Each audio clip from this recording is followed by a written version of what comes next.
This is the Edgefield Broadcast Network, bringing you the important news of the day. A drone attack late Sunday evening that struck a military base in eastern Syria, where U.S. troops are stationed, left at least 6 allied Kurdish soldiers dead, officials said. The attack hit a training ground at a Ioma base in Syria's eastern province of Deir el-Zawar, the U.S.-backed Kurdish-led Syrian Democratic Forces SDF said in a statement Monday. According to the statement, the drone attack struck an area where the force's commando units were being trained. No U.S. troops were killed or injured in the attack, they said. The strike was the first significant attack in Syria or Iraq since the U.S. launched strikes over the weekend against Iran-backed militias. Militia fighters have been carrying out assaults on U.S. forces and civilian targets in the region since the breakout of the Israel-Hamas war in October. The SDF initially blamed Syrian regime-backed mercenaries for Sunday's attack.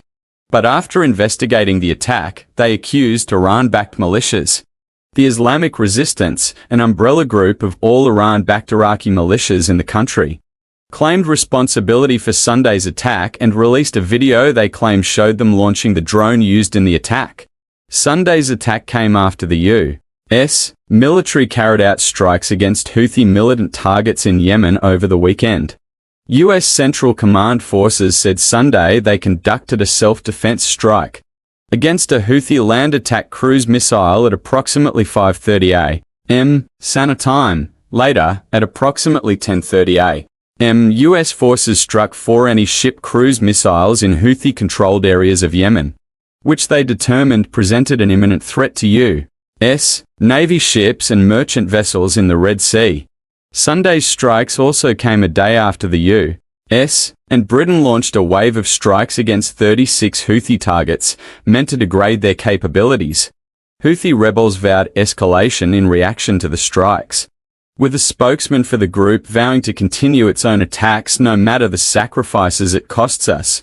The US-British coalition's bombing of a number of Yemeni provinces will not change our position, and we affirm that our military operations against Israel will continue until the crimes of genocide in Gaza are stopped and the siege on its residents is lifted, no matter the sacrifices it costs us, Houthi spokesman Mohammed Al Bukaidi wrote on X. The Houthi spokesman also called such attacks ineffective and predicted a wider war would end the U.S. presence in the region. If the regional war breaks out, it equals the end of its hegemony in the region, he said.